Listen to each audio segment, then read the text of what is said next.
వార్తల వివరాలు చూస్తే రానున్న 3 ఏళ్ల కాలంలో 17 లక్షలకు పైగా ఇళ్లను నిర్మించేలా కార్యాచరణ చేపట్టాలని టిడ్కో గృహ నిర్మాణ శాఖ అధికారులకు ముఖ్యమంత్రి చంద్రబాబు ఆదేశాలు జారీ చేశారు. ఇకపై ప్రతి 3 నెలలకు ఒకసారి లక్ష్యానికి అనుగుణంగా సామూహిక గృహ ప్రవేశాలు చేపట్టాలని స్పష్టం చేశారు. ప్రభుత్వం నెరవేర్చాల్సిన హామీ హౌసింగ్ ఫర్ ఆల్ కార్యక్రమం అమలులో ఎలాంటి పొరపాట్లు జరగకూడదని, జాప్యం చేయకూడదన్నారు. రాష్ట్ర సచివాలయంలో టిడ్కో గృహ నిర్మాణ శాఖపై సీఎం చంద్రబాబు సమీక్ష నిర్వహించారు. ఈ సమీక్ష సందర్భంగా ముఖ్యమంత్రి మాట్లాడుతూ హౌసింగ్ ఫర్ ఆల్ అంటూ ఎన్నికల్లో హామీ ఇచ్చామని, ఈ హామీని నెరవేర్చే ప్రక్రియలో భాగంగా ఇప్పటికే 3 లక్షలకు పైగా ఇళ్లలో సామూహిక గృహప్రవేశాలు నిర్వహించినట్లు చెప్పారు. ఇది ఇక్కడితో ఆగకూడదు, మరింత వేగంగా వెళ్లాలని తెలిపారు. ఇప్పటి నుంచే లక్ష్యాలు పెట్టుకుని హౌసింగ్ ఫర్ ఆల్ కార్యక్రమాన్ని 2029 జనవరి నాటికి పూర్తి చేయాలన్నారు. కూటమి ప్రభుత్వం అధికారంలోకి వచ్చాక సుమారుగా 20 లక్షల ఇళ్లను నిర్మించాలని లక్ష్యంగా పెట్టుకున్నామని చెప్పారు. అందులో ఇప్పటికే 3 లక్షలకు పైగా ఇళ్ల నిర్మాణాలు పూర్తి చేసి గృహప్రవేశాలు చేసుకున్నామని అన్నారు. ఇక మిగిలిన 17 లక్షల ఇళ్లు వచ్చే 3 ఏళ్లలో పూర్తి అవ్వాలని సూచించారు. ప్రతి 3 నెలలకు ఒకసారి సామూహిక గృహప్రవేశాల కార్యక్రమం చేపట్టాలని, వచ్చే ఉగాది నాటికి 5 లక్షల ఇళ్ల సామూహిక గృహప్రవేశాలు జరగాలని అన్నారు. ప్రభుత్వం నెరవేర్చాల్సిన హామీ హౌసింగ్ ఫర్ ఆల్ కార్యక్రమం అమల్లో ఎలాంటి పొరపాట్లు జరగకూడదు, జాప్యం చేయకూడదని అన్నారు. ప్రస్తుతం గుర్తించిన లబ్ధిదారులే కాకుండా ఇంకా అర్హులైన వారిని గుర్తించి లబ్ధిదారుల జాబితాలో చేర్చేందుకు సర్వే చేస్తున్నామన్నారు. ఈ సర్వేను త్వరగా పూర్తి చేయాలని, అర్హులైన లబ్ధిదారుల జాబితా సిద్ధం చేయాలని, ఇలా రూపొందించిన జాబితాను గ్రామాల వారీగా ప్రదర్శించాలని పేర్కొన్నారు. ప్రజలు తృప్తి చెందితేనే తనకు సంతృప్తి అని అన్నారు. గృహ నిర్మాణంలో భాగంగా ఎవరైనా స్థలం కావాలని అడిగితే స్థలం ఇవ్వాలన్నారు. తమకు స్థలాలు ఉన్నాయని లబ్ధిదారులు చెబితే వాళ్లకు పొజిషన్ సర్టిఫికెట్లు ఇవ్వాలని తెలిపారు. రాష్ట్ర వ్యాప్తంగా 175 నియోజకవర్గాల్లో ఏర్పాటు చేస్తున్న ఎంఎస్ఎంఈ పార్కుల్లో ఫుడ్ ప్రాసెసింగ్ యూనిట్ల ఏర్పాటుకు ప్రాధాన్యం ఇవ్వాలని ముఖ్యమంత్రి చంద్రబాబు నాయుడు అధికారులను ఆదేశించారు. వ్యవసాయ ఉత్పత్తులకు విలువ జోడింపు ద్వారా రైతులకు అత్యధిక ప్రయోజనం కల్పించే అవకాశం ఉందని ఆయన స్పష్టం చేశారు. రైతులకు వ్యవసాయం, ఉద్యాన, ఆక్వా కల్చర్లో అత్యుత్తమ సాగు విధానాలు పాటించేలా చైతన్యం కలిగించాలని సీఎం నిర్దేశించారు. నీటి భద్రతలో భాగంగా భూగర్భ జలాలు, రిజర్వాయర్లు, చెరువుల్లోని నీటి నిల్వల వివరాలతో పాటు సమర్థ నీటి నిర్వహణ వల్ల కలిగే లాభాలను రైతులకు వివరించాలన్నారు. రాష్ట్ర సచివాలయంలో వ్యవసాయ శాఖపై సీఎం చంద్రబాబు సమీక్ష నిర్వహించారు. ఈ సమీక్షకు ఆ శాఖ మంత్రి కె అచ్చెన్నాయుడు ఆన్లైన్లో పాల్గొన్నారు. వ్యవసాయం, ఉద్యాన, మార్కెటింగ్ శాఖ అధికారులు హాజరయ్యారు. ఈ నెల 24 నుంచి 29వ తేదీ వరకు, అలాగే డిసెంబర్ 3వ తేదీన నిర్వహించనున్న రైతన్న మీకోసం కార్యక్రమంలో తాను పాల్గొంటానని ముఖ్యమంత్రి స్పష్టం చేశారు. ఈ కార్యక్రమంలో ప్రజాప్రతినిధులు, అధికారులు హాజరు కావాలని సీఎం స్పష్టం చేశారు. ఆర్ఎస్కే పరిధిలోని ప్రతి రైతు ఇంటికి ముఖ్యమంత్రి లేఖను అందించడంతో పాటు నిర్దేశించిన పంచసూత్రాలను కూడా వివరించి చెప్పాలని సీఎం పేర్కొన్నారు. డిమాండ్ డ్రివైన్ అగ్రికల్చర్లో భాగంగా వాణిజ్య, అంతర్ ప్రత్యామ్నాయ పంటలు, ప్రకృతి సేద్యం గురించి చెప్పాలన్నారు. అగ్రిటెక్లో భాగంగా వ్యవసాయ యాంత్రీకరణ, డ్రోన్ వినియోగం, శాటిలైట్ టెక్నాలజీ లాంటి అంశాలు ఉండాలని సూచించారు. ఫుడ్ ప్రాసెసింగ్లో భాగంగా వాల్యూ అడిషన్, ఎఫ్పిఓలు, ఫుడ్ ప్రాసెసింగ్ యూనిట్లు, ప్రోడక్ట్ పర్ఫెక్షన్, ప్యాకింగ్ లాంటి అంశాలపై అవగాహన కల్పించాలన్నారు. మద్దతు ధరలు, PM Kisan in food subsidy, రైతు బజార్లు మార్కెటింగ్ వివరాలు ఇవ్వాలన్నారు. వ్యవసాయ శాఖ తయారు చేసిన ఫార్మర్ యాప్ను ప్రతి రైతుకు చేరువ చేయాలని సీఎం సూచించారు. యాప్ ద్వారా వ్యవసాయ భూమి, పంట సాగు వివరాలు, వాతావరణ సలహాలు, తెగుళ్లకు సంబంధించిన హెచ్చరికలు, మార్కెట్ ధరలు, భూసార పరీక్షలు, మార్కెట్ ఇంటెలిజెన్స్ లాంటి వివరాలను అందించాలన్నారు. రియల్ టైంలో సమాచారం అందితేనే రైతులకు ప్రయోజనం ఉంటుందని సీఎం అన్నారు. క్షేత్రస్థాయిలో అగ్రికల్చర్, హార్టికల్చర్, సెరికల్చర్, ఆక్వాకల్చర్ అసిస్టెంట్లు క్షేత్రస్థాయిలో మంచి సేవలు అందిస్తున్నారని సీఎం కొనియాడారు. రైతన్న మీకోసం కార్యక్రమాన్ని రైతుల వద్దకు తీసుకువెళ్లడంలో వారంతా ముఖ్య పాత్ర పోషించాలని అన్నారు. అరటి ధర పడిపోకుండా తగిన చర్యలు తీసుకోవాలని ముఖ్యమంత్రి ఉద్యాన శాఖ అధికారులను ఆదేశించారు. ఉద్యాన ఉత్పత్తులను జల రవాణా, రైలు రవాణాతో పాటు అవసరమైతే ఎయిర్ కార్గో ద్వారా రవాణా చేసేందుకు చర్యలు చేపట్టాలని స్పష్టం చేశారు. స్వయం సహాయక సంఘాల సభ్యులను పారిశ్రామికవేత్తలుగా తీర్చిదిద్దాలని, వారికి అవసరమైన బ్యాంకు రుణాలను సకాలంలో అందే విధంగా చర్యలు తీసుకోవాలని మంత్రి కొండపల్లి శ్రీనివాస్ ఆదేశించారు. బ్యాంకుల ద్వారా ఈ ఆర్థిక ఏడాదిలో ఇప్పటి వరకు 16,846 కోట్ల రూపాయలు రుణాలు ఇవ్వగా, మార్చి 2026లోగా 32,322 కోట్ల రుణాలు స్వయం సహాయక సంఘాలకు అందేలా చర్యలు తీసుకోవాలని సూచించారు. విజయవాడ సెర్చ్ కేంద్ర కార్యాలయంలో ఉన్నతాధికారులతో మంత్రి కొండపల్లి శ్రీనివాస్ నిన్న సమీక్షా సమావేశం నిర్వహించారు. ఈ సందర్భంగా మాట్లాడిన మంత్రి కొండపల్లి శ్రీనివాస్ ఇంటిగ్రేటెడ్ ఫార్మింగ్ క్లస్టర్ల ఏర్పాటుపై అధికారులతో మంత్రి చర్చించారు. రైతుల జీవనోపాధి మెరుగుపరిచేందుకు వాసన్ సంస్థ ద్వారా అందిస్తున్న సేవలపై సమీక్షించారు. 2025-26 ఆర్థిక సంవత్సరంలో 1,00,000 మంది స్వయం సహాయక సంఘ సభ్యులను మహిళా వ్యవస్థాపకులుగా, పారిశ్రామికవేత్తలుగా తీర్చిదిద్దటం, కొత్త సంస్థల ఏర్పాటుపై అధికారులతో మంత్రి చర్చించారు.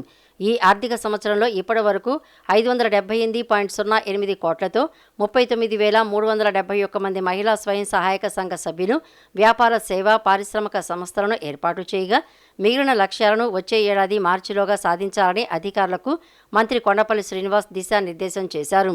సెర్ఫ్ ద్వారా 520 ఎఫ్ఓలు ఏర్పాటు చేయగా హైఫర్ ఇంటర్నేషనల్, వాసన్, కాల్గుడి, బ్రెడ్స్ సంస్థల సహకారంతో రైతు ఉత్పత్తి సంస్థలు బలోపేతం చేసి రైతులకు కావలసిన విత్తనాలు, ఎరువులు అందించి రైతులు పండించిన పంటలను ఎఫ్ఓ ద్వారా సేకరించి పంటలను ప్రాసెస్ చేసి బహిరంగ మార్కెట్లో విక్రయించేందుకు చర్యలు చేపట్టాలని ఆదేశించారు.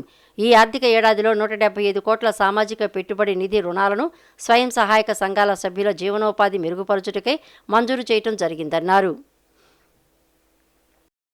కూటమి ప్రభుత్వం న్యాయ బ్రాహ్మణులకు ఇచ్చిన మరో హామీని నెరవేరుస్తుందని మంత్రి నాదెండ్ల మనోహర్ అన్నారు. రాష్ట్రంలో సెలూన్ షాపులకు 150 నుంచి 200 యూనిట్ల వరకు ఉచిత విద్యుత్తును అందించే విధంగా రాష్ట్ర కేబినెట్ ఆమోదం తెలిపిందన్నారు. ఈ పథకం ద్వారా నిరుపేద, మధ్యతరగతి న్యాయ బ్రాహ్మణులకు మేలు జరుగుతుందన్నారు. తెనాలి రైల్వే స్టేషన్ రోడ్లోని సెలూన్లో నాయి బ్రాహ్మణ సోదరులతో మంత్రి నాదెండ్ల మనోహర్ ముచ్చటించారు. ఈ సందర్భంగా వారితో మాట్లాడుతూ ఎన్నికల్లో ఇచ్చిన హామీ మేరకు ముఖ్యమంత్రి నారా చంద్రబాబు నాయుడు రాష్ట్రంలో సెలూన్ షాపులకు 150 నుంచి 200 యూనిట్ల వరకు ఉచిత విద్యుత్తును అందించే విధంగా రాష్ట్ర కేబినెట్ ఆమోదం తెలిపిందని గుర్తు చేశారు. ఈ పథకం ద్వారా నిరుపేద, మధ్యతరగతి నాయి బ్రాహ్మణులకు మేలు జరుగుతుందన్నారు. తొలిసారిగా రాష్ట్ర వ్యాప్తంగా ఈ పథకం అమల్లోకి వస్తోందని చెప్పారు. తెనాలి మున్సిపల్ పరిధిలో 150 షాపులు, తెనాలి మండలంలో 31 షాపులకు, కొల్లిపర మండలంలో 29 షాపులకు పథకం వర్తిస్తుందన్నారు. ప్రస్తుతం రాష్ట్ర వ్యాప్తంగా కేటగిరీ 11 సర్వీస్ కింద 40,808 సెలూన్ షాపులు గుర్తింపు పొందాయన్నారు. నాయి బ్రాహ్మణులకు అందించే ఉచిత విద్యుత్తు వల్ల ప్రభుత్వంపై ఏటా 100.2 కోట్ల భారం పడుతోందన్నారు. ఈ షాపుల వారు 200 యూనిట్లకు పైబడి విద్యుత్తు కాల్స్తే అప్పుడు వీళ్లు మొత్తం బిల్లు చెల్లించాల్సిందేనని తెలిపారు. ఈ కార్యక్రమంలో మంత్రి వెంట నాయి Brahmin welfare and development corporation director Koraganti Raghuramaiah తదితరులు పాల్గొన్నారు. టిడ్కో ఇళ్ల లబ్ధిదారులకు గృహాలను త్వరలోనే అప్పగిస్తామని పెనమలూరు నియోజకవర్గ ఎమ్మెల్యే బోడే ప్రసాద్ తెలిపారు. తెలుగుదేశం పార్టీ హయాంలో పట్టణ పేదల సొంత ఇంటి కల నిజం చేసేలా టిడ్కో ఇళ్ల నిర్మాణం చేపట్టగా తర్వాత వచ్చిన వైసీపీ ప్రభుత్వం నిర్లక్ష్యం చేయగా దాని ద్వారా పేదలకు సొంత ఇంటి కల కలగానే మిగిలిపోయిందన్నారు. మరలా కూటమి ప్రభుత్వం అధికారంలోకి రాగానే నిర్మాణాలు పూర్తి చేస్తున్నామన్నారు. జనవరిలో దాదాపు 400 మందికి మొదటి విడతగా గృహాలను పంపిణీ చేయనున్నట్లు ఎమ్మెల్యే తెలిపారు. కృష్ణా జిల్లా ఉయ్యూరు పట్టణంలో జరుగుతున్న టిడ్కో ఇళ్ల నిర్మాణ పనులను పెనమలూరు నియోజకవర్గం ఎమ్మెల్యే బోడే ప్రసాద్ నిన్న పరిశీలించారు. ఆయనతో పాటు municipal chairman Vallabhaneni Satyanarayana, municipal commissioner Ramarao, MRO Suresh Babu తదితర అధికారులు ఉన్నారు. నిర్మాణదారులైన ఎల్ఎన్టీ బృందంతో ఎమ్మెల్యే బోడే ప్రసాద్ చర్చించారు. ఎప్పట్లోగా గృహాలను పూర్తి చేసి తమకు అందించగలరో వివరాలు తెలుసుకున్నారు. ఈ సందర్భంగా ఎమ్మెల్యే బోడే ప్రసాద్ మాట్లాడుతూ తెలుగుదేశం పార్టీ హయాంలో పట్టణ పేదల సొంత ఇంటి కల నిజం చేసేలా టిడ్కో ఇళ్ల నిర్మాణం చేపట్టగా తర్వాత వచ్చిన వైసీపీ ప్రభుత్వం నిర్లక్ష్యం చేయటం ద్వారా పేదలకు సొంత ఇంటి కల కలగానే మిగిలిపోయిందని అన్నారు. మరలా కూటమి ప్రభుత్వం అధికారంలోకి రాగానే వైసీపీ ప్రభుత్వం చేసిన తప్పిదాలను సరిచేసి నిర్మాణాలు పూర్తి చేస్తున్నామని తెలిపారు. జనవరిలో దాదాపు 400 మందికి మొదటి విడతగా గృహాలను పంపిణీ చేయనున్నట్లు ఎమ్మెల్యే తెలియజేశారు. నియోజకవర్గంలోని ప్రజల సమస్యలను పరిష్కరించేందుకు ప్రతివారం ప్రజా దర్బార్ కార్యక్రమాన్ని నిర్వహిస్తున్నట్లు ప్రభుత్వ విప్ గన్నవరం ఎమ్మెల్యే యార్లగడ్డ వెంకట్రావు తెలిపారు. ప్రజల నుంచి వచ్చిన అర్జీలను తమ కార్యాలయ సిబ్బంది ఆన్లైన్ చేసి ప్రతి అర్జీకి నెంబర్ కేటాయిస్తారని, ఎప్పటికప్పుడు అర్జీల స్థితిగతులను తెలుసుకుంటారని వివరించారు. ప్రజా సమస్యల పరిష్కారంలో గన్నవరం నియోజకవర్గం రాష్ట్రంలోనే మొదటి 4 స్థానాల్లో ఉండటం సంతోషకరమన్నారు. గన్నవరం నియోజకవర్గ మండలం కేంద్రమైన ఉంగుటూరు గ్రామంలోని ఎంపీడీఓ కార్యాలయంలో శుక్రవారం సాయంత్రం ప్రజా దర్బారు కార్యక్రమం నిర్వహించారు. ఈ కార్యక్రమంలో పాల్గొన్న యార్లగడ్డ వెంకట్రావు ప్రజల నుంచి అర్జీలు స్వీకరించి వాటిలో చిన్నపాటి సమస్యలను అక్కడికక్కడే పరిష్కరించారు. మిగిలిన వాటిని సంబంధిత అధికారులకు పంపించి చట్ట పరిధిలో వేగవంతంగా పరిష్కరించాలని ఆదేశించారు. ఈ సందర్భంగా యార్లగడ్డ మాట్లాడుతూ ప్రజలు తమ సమస్యలను ప్రజా దర్బార్లో ఆర్జీ రూపంలో అందజేయాలని సూచించారు. ప్రజల నుంచి వచ్చిన ఆర్జీలను తమ కార్యాలయ సిబ్బంది ఆన్లైన్ చేసి ప్రతి ఆర్జీకి నెంబరు కేటాయిస్తారని, ఎప్పటికప్పుడు ఆర్జీల స్థితిగతులను తెలుసుకుంటారని వివరించారు. ప్రజా సమస్యల పరిష్కారంలో గన్నవరం నియోజకవర్గం రాష్ట్రంలోని మొదటి 4 స్థానాల్లో ఉండటం సంతోషకరమని పేర్కొన్నారు. ప్రతి వారం ప్రజా దర్బార్ నిర్వహిస్తూ ప్రజల సమస్యల పరిష్కారానికి చిత్తశుద్ధితో కృషి చేస్తున్నట్లు పేర్కొన్నారు. ఈ కార్యక్రమంలో గన్నవరం ఏఎంసీ చైర్మన్ గోడవల్లి నరసింహారావు, మండల టీడీపీ అధ్యక్షులు కొలుసు రవీంద్ర, కార్యదర్శి Kundeti Chandrasekhar, Kamma corporation director Chirumamilla Suryam, TDP జిల్లా అధ్యక్షులు గజ్జర్లపూడి బాబురావు తదితరులు పాల్గొన్నారు. 11 సీబీఐ 9 ఈడీ ఛార్జిషీట్లు ఉన్న జగన్ కోర్టుకు హాజరైన తీరు చావుకి పెళ్లికి ఒకే భజంత్రి అనే సామెతను గుర్తు చేసిందంటూ మాజీ ఎమ్మెల్సీ పరుచూరి అశోక్ బాబు ఎద్దేవా చేశారు. గతంలో సీనియర్ నాయకులు లాలు, పివి నరసింహారావు నిరాడంబరంగా కోర్టుకు హాజరయ్యారని గుర్తు చేశారు. జగన్ ముఖ్యమంత్రి అయ్యాక పంథా మార్చారన్నారు. గతంలో ఖర్చుల పేరు చెప్పి వాయిదాలు అడిగిన జగన్ ఇప్పుడు చార్టెడ్ ఫ్లైట్లో వచ్చి వేల మందితో హడావుడి చేసి కోర్టుకు హాజరవటం విచిత్రమన్నారు. కోర్టు హాజరులో ఇంత బల ప్రదర్శన చూస్తే అసెంబ్లీకి వెళ్తున్నారా, కోర్టుకు వెళ్తున్నారా అనే సందేహం కలిగించిందని అన్నారు. మాజీ ఎమ్మెల్సీ పరుచూరి అశోక్ బాబు నిన్న మీడియాతో మాట్లాడారు. అసెంబ్లీకి రాని వ్యక్తి కోర్టుకు వెళ్లేటప్పుడు ఇంత ఆర్భాటం అవసరమా అని సామాన్య ప్రజలు కూడా ప్రశ్నిస్తున్నారని అన్నారు. జగన్ ఒక రకమైన ఉన్మాద భయంతో ఉన్నారని, అతని రాజకీయ జీవితం చరమాంక దశకు చేరుకుందంటూ వ్యాఖ్యలు చేశారు. 2024 ఎన్నికల్లో ప్రజలు వైసీపీకి 11 సీట్లు ఇచ్చి జగన్ స్థాయి ఏంటో చెప్పేశారని అన్నారు. ఏ కేసులో శిక్ష పడినా రాజకీయ భవిష్యత్తు ఖతమవుతుందని, 2029లో కడపలో కూడా గెలవలేరని పేర్కొన్నారు. ల్యాండ్, శాండ్, వైన్ కుంభకోణాల్లో 1,00,000 కోట్ల అవినీతి చేశారని, అన్ని వేళ్లు తాడేపల్లి ప్యాలెస్ వైపే చూపిస్తున్నాయని అన్నారు. వివేకానందరెడ్డి హత్య కేసులో మొదట చంద్రబాబు నాయుడుపై నింద వేశారని, కానీ ఇప్పుడు సీబీఐ సాక్ష్యాలు జగన్, అతని భార్య వైపు చూపిస్తున్నాయని తెలిపారు. తల్లిని, చెల్లిని సరిగ్గా చూడని వ్యక్తి రాష్ట్రాన్ని ఏం చూస్తారని ప్రశ్నించారు. తెలుగుదేశం పార్టీ ఈ బల ప్రదర్శనలకు భయపడదని, దీనివల్ల నష్టపోయేది జగన్, అతని శ్రేణులు మాత్రమేనని చెప్పుకొచ్చారు. అసెంబ్లీకి రాని వ్యక్తి కోర్టుకి వెళ్ళేటప్పుడు ఇంత హడావుడి చేయటం ఏమిటనేది ఒక సామాన్య రైతు, కూలీ, రిక్షా దొక్కుకునే స్థాయి వ్యక్తులు కూడా ప్రశ్నించే పరిస్థితి. రప్పా ఏంటి, ఏదో సినిమాలో డైలాగ్ వచ్చింది, దాన్ని నువ్వు రప్పా అని చెప్పి హైదరాబాద్లో కోర్టుకి వెళ్తే చూపించుకోవాల్సిన అవసరం వచ్చింది. ఇక్కడ రప్పా అన్నావు, 11 సీట్లు వచ్చినాయి. అక్కడ నువ్వు రప్పా అన్నావు అనుకో, కడకడా లెక్క పెట్టుకోవాలి. కాబట్టి ఎక్కడ రప్పా అనాలి, ఏ ప్రదేశం అనాలని కూడా తెలియకుండా ఒక రకమైన ఉన్మాదంలో జగన్ ఉన్నాడనేది ఇవాళ దాదాపు ఒక లెవెల్ న్యాయ వ్యవస్థ గురించి తెలిసిన వాళ్ళందరూ కూడా అర్థమవుతుంది. ఇతను ఒక రకమైన భయంతో, ఎందుకంటే అన్ని కేసులు వాళ్ళు మెడకు చుడుతున్నాయి. వివేకానంద రెడ్డి మర్డర్ కేసు కానీ, అటు టీటీడీలో నెయ్యి విషయం కానీ, ఈడీ కేసులు కానీ, సిబిఐ కేసులు కానీ ఒక్కొక్కటి దగ్గరికి వస్తుంది. అంటే ఇతను చరమాంక దశ, రాజకీయ జీవితం చరమాంక దశకి దగ్గరవుతున్నాడు. అంటే మనం విజయవాడ నుంచి హైదరాబాద్ వెళ్ళేటప్పుడు దాదాపుగా మనం ఎల్బీ నగర్ వస్తే హైదరాబాద్లోకి వెళ్ళిపోయినట్టే. ఆ స్థాయిలో ఉన్నాడు ఇతను ఇవాళ. కాబట్టి అతను పైగా విచిత్రమైన మనస్తత్వం, వారంగా చెప్పాలంటే ఉన్మాదంతో కూడిన మనస్తత్వం అవుతుంది. కాబట్టి ఇటువంటి చర్యలు చేపట్టడం, ఇలా బిహేవ్ చేయడం అనేది అతను కొత్త కాదు. గతంలో న్యాయ వ్యవస్థ మీదే పెద్ద దాడి చేశాడు అతను. కాబట్టి ఇవాళ సిబిఐ కోర్టు ముందు ఒక నేరస్తుడిలాగా హాజరవుతాడు అనుకోవటం పొరపాటే. కాకపోతే అయిన విధానం, దీనివల్ల న్యాయం మారదు, సాక్ష్యం మారదు, పడబోయే శిక్ష మారదు, ఏమీ మారవు. ఇంకా ప్రజల్లో అతను సులకనవటం తప్ప. ప్రజాస్వామ్యంలో పేదవాడైనా సంపన్నుడైనా అందరికీ ఒకటే న్యాయమని, చట్టం ముందు అందరూ సమానమేనని మాజీ మంత్రి దేవినేని ఉమామహేశ్వరరావు అన్నారు. వేల కోట్లు దోచేసి సాక్షి, భారతి సిమెంట్స్లో జగన్ రెడ్డి పెట్టుబడులు పెట్టారని ఆరోపించారు. ప్రజల ఆస్తులు, ప్రభుత్వ భూములు దోచుకొని ఆర్థిక ఉగ్రవాదానికి జగన్ రెడ్డి పాల్పడ్డారంటూ మండిపడ్డారు. గతంలో తండ్రి వైఎస్ఆర్ అధికారాన్ని అడ్డం పెట్టుకుని జగన్ 43,000 కోట్లు దోచుకున్నారని ఆరోపించారు. మాజీ మంత్రి దేవినేని ఉమామహేశ్వరరావు నిన్న విలేకరుల సమావేశం నిర్వహించారు. సమావేశంలో ఆయన మాట్లాడుతూ జగన్ ఆర్థిక నేరాలపై 11 సీబీఐ, 9 ఈడీ ఛార్జిషీట్ ఫైల్ అయ్యాయని అన్నారు. అక్రమాస్తుల కేసులో జగన్ రెడ్డి కోర్టుకు హాజరయ్యారని చెప్పే దమ్ము ధైర్యం బ్లూ మీడియాకు లేదని మండిపడ్డారు. తనకు ఫోనే లేదని చెప్పిన జగన్ రెడ్డి యూరోప్ పర్యటన సందర్భంగా న్యాయస్థానానికి ఇచ్చిన నెంబర్ ట్రాక్ కాలేదని అన్నారు. ప్రజల పక్షాన పోరాటాలు చేసినందుకు తనపై తండ్రి కొడుకులు 90 కేసులు పెడితే 19 ఏళ్లుగా వాయిదాలకు తిరుగుతున్నట్లు చెప్పుకొచ్చారు. పక్క రాష్ట్రాల్లో ఉండి ఏపీపై విషం చిమ్ముతున్న బ్లూ మీడియా ఆత్మవిమర్శ చేసుకోవాలన్నారు. సిద్ధం అంటే ప్రజలు 11 ఇచ్చారని, ఇక రఫా అంటే ఒక్క సీటుకే పరిమితం చేస్తారంటూ మాజీ మంత్రి దేవినేని ఉమా వ్యాఖ్యలు చేశారు.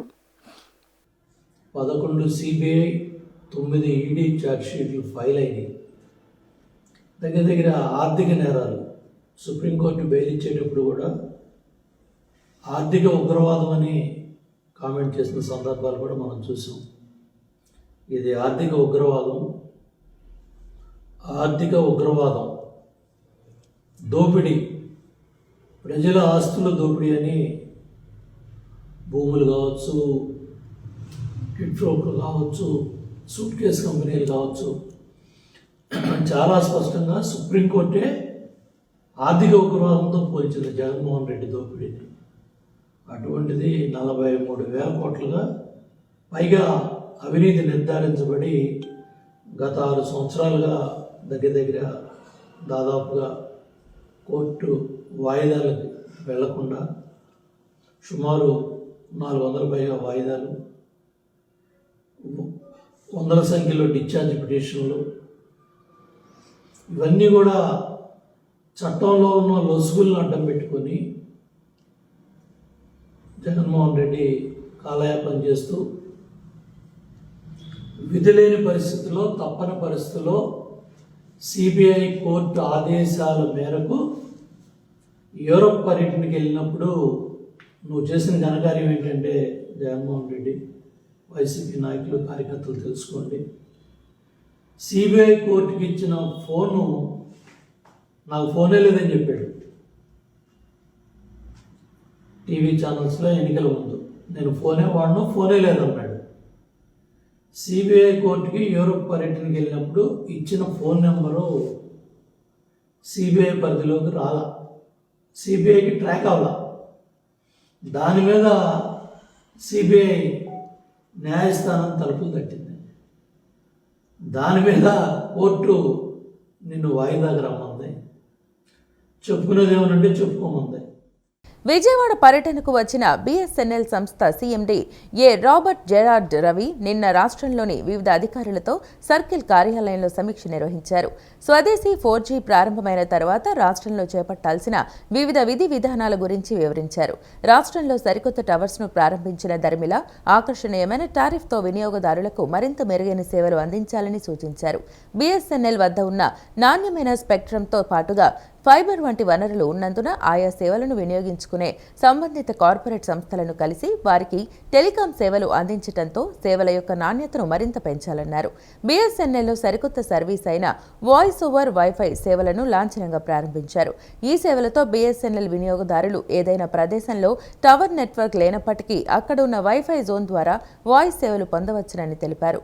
విజయవాడ నుండి అమరావతి రోడ్డు మార్గంలో బీఎస్ఎన్ఎల్ నెట్వర్క్ను పరిశీలించే డ్రైవ్ టెస్టును నిర్వహించి ఎక్కడెక్కడైతే నెట్వర్క్ బలహీనంగా ఉందో అక్కడ అవసరమైన చర్యలు తీసుకొని నెట్వర్క్ లభ్యతను పెంపొందించే చర్యలు చేపట్టాలని ఆదేశించారు. సహకార సంఘాల అభివృద్ధికి కేంద్ర రాష్ట్ర ప్రభుత్వాలు అత్యంత ప్రాధాన్యతనిస్తున్నాయని మాజీ మంత్రి KDCC bank chairman Nettem Raghuram పేర్కొన్నారు. దేశవ్యాప్తంగా సహకార రంగాన్ని పటిష్టం చేసేందుకు కేంద్ర ప్రభుత్వం ప్రత్యేక దృష్టి సారించిందని తెలిపారు. పెనుగంచిప్రోలు పీఏసీఎస్ 90 కోట్ల రూపాయల టర్నోవర్తో ప్రగతి పదంలో దూసుకుపోతుండటం అభినందనీయమని అన్నారు. పెనుగంచిప్రోలు పీఏసీఎస్ కార్యాలయంలో నిర్వహించిన కార్యక్రమంలో సంఘం అధ్యక్షులు కర్ల వెంకటనారాయణ ఆధ్వర్యంలో ఎమ్మెల్యే శ్రీరామ్ రాజగోపాల్ తాతయ్యతో కలిసి 58 లక్షల డివిడెండును సంఘ సభ్యులకు నిన్న అందజేశారు. ఈ సందర్భంగా నెట్టెం రఘురాం మాట్లాడుతూ దేశవ్యాప్తంగా సహకార రంగాన్ని పటిష్టం చేసేందుకు కేంద్ర ప్రభుత్వం ప్రత్యేక దృష్టి సారించిందని తెలిపారు. పెనుగంచిప్రోలు పీఏసీఎస్ 90 కోట్ల రూపాయల టర్నోవర్తో ప్రగతి పదంలో దూసుకుపోతూ ఉండటం అభినందనీయమని పేర్కొంటూ సంఘ చైర్మన్ కర్ల వెంకటనారాయణతో పాటు సభ్యులు, సిబ్బందిని అభినందించారు. సహకార సంఘాల ద్వారా రుణాలు తీసుకుంటున్న సభ్యులు సక్రమంగా వాయిదాలు చెల్లించి సంఘాల అభివృద్ధికి తోడ్పడాలని ఆయన విజ్ఞప్తి చేశారు. అలాగే పీఎం సూర్య ఘర్ యోజన కింద అతి తక్కువ వడ్డీతో రుణాలు అందిస్తున్నామని, ఈ అవకాశాన్ని గ్రామీణ ప్రజలు సద్వినియోగం చేసుకోవాలని సూచించారు. పెనుగంచిప్రోలులో ఆర్టీసీ బస్టాండ్ ఏర్పాటుకు ఇద్దరం కలిసి తప్పనిసరిగా కృషి చేస్తామని నెట్టెన్ రఘురాం, ఎమ్మెల్యే శ్రీరామ్ రాజగోపాల్ హామీ ఇచ్చారు. ఈ కార్యక్రమంలో మండల పార్టీ అధ్యక్షుడు చింతల సీతారామయ్య, ఎస్సీసెల్ నాయకుడు జిల్లేపల్లి సుధీర్, సంఘ మాజీ chairman Veginetti Gopalakrishnamurthy, Kolla Raghuramaiah, KDCCB chief manager Parupalli Durgaprasad, Telugudesam party నాయకులు తదితరులు పాల్గొన్నారు. వార్తలు ఇంతటితో సమాప్తం. నమస్కారం.